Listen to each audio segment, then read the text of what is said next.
திருச்சிற்றம்பலம். திருவாதிரை விரதம். மார்கழி மாதத்தில் வரும் திருவாதிரை நட்சத்திரத்தன்று இவ்விரதம் கடைபிடிக்கப்படுகிறது. சிதம்பரம் என்றதும் நமது நினைவிற்கு வருவது திருத்தாண்டவ கோலத்தில் காட்சி தரும் நடராஜர் பெருமான். திருவாதிரை கலியின் வரலாறு. 63 நாயன்மார்களில் ஒருவரான சேத்தனார் தினமும் விறகு வெட்டி அதை விற்று அதில் வரும் வருமானத்தில் உணவு தயாரித்து தினமும் ஒரு சிவனடியாருக்கு உணவளித்து விட்டு பிறகு சேத்தனாரும் அவரது மனைவியும் உணவு அருந்துவதை வழக்கமாக கொண்டிருந்தனர். சேத்தனாரின் பெருமையை உலகறிய செய்ய எண்ணிய சிவபெருமான் ஒரு திருவிளையாடல் நிகழ்த்தினார்.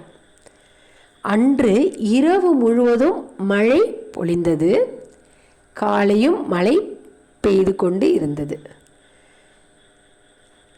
விறகு வெட்ட செல்ல இயலாதே, சிவனடியாருக்கு எவ்வாறு உணவளிப்பது என்று கவலை தோய்ந்த முகத்துடன் சேத்தனார் அமர்ந்திருந்ததை பார்த்த அவரது மனைவி, கவலைப்படாதீங்க, வீட்டில் கொஞ்சம் அரிசியும் பருப்பும் இருக்குது, அதில் நான் களி தயார் பண்ணிடுறேன், நீங்கள் தோட்டத்தில் போய் கொஞ்சம் காய்கறி எடுத்துகிட்டு வாங்க, அதில் பதார்த்தம் தயார் செய்திடலாம் என்று சொன்னாங்க.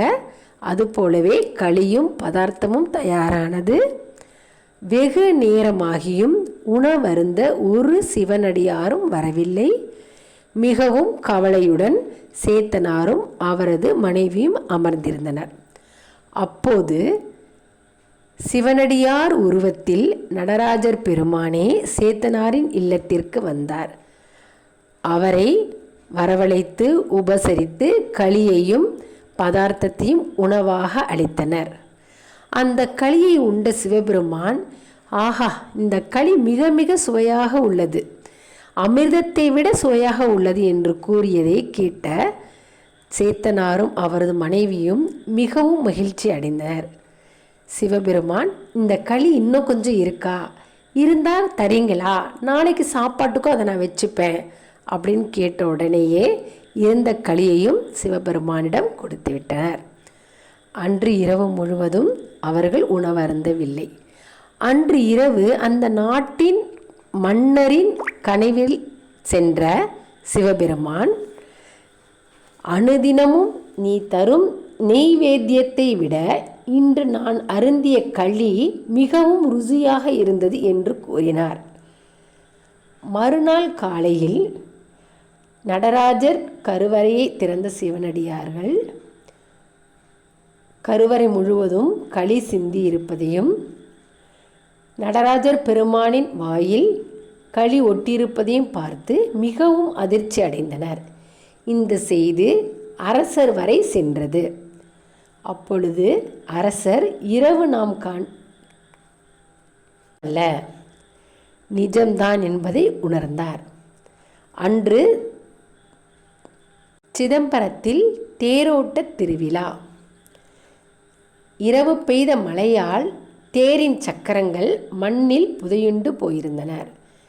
தேரை நகற்ற முடியவில்லை. அரசரும் பொதுமக்களும் கூடியிருந்தனர்.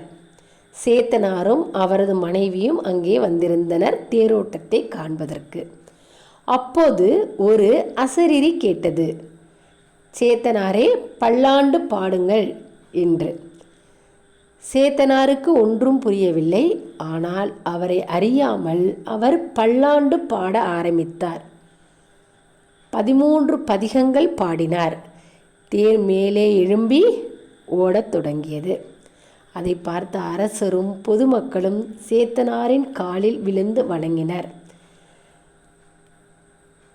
சேத்தனாரின் இல்லத்திற்கு உணவு அருந்த வந்தது சிவபெருமான் தான் என்பதை அரசர் சேத்தனாரிடம் கூற சேத்தனாரும் அவரது மனைவியும் எல்லையற்ற மகிழ்ச்சி அடைந்தனர். இதுதான் திருவாதிரை களியின் வரலாறு. அதனால தான் இன்றைக்கும் சிதம்பரத்தில் திருவாதிரை நட்சத்திரத்தன்று களி நடராஜர் பெருமானுக்கு நைவேத்தியமாக படைக்கப்படுகிறது.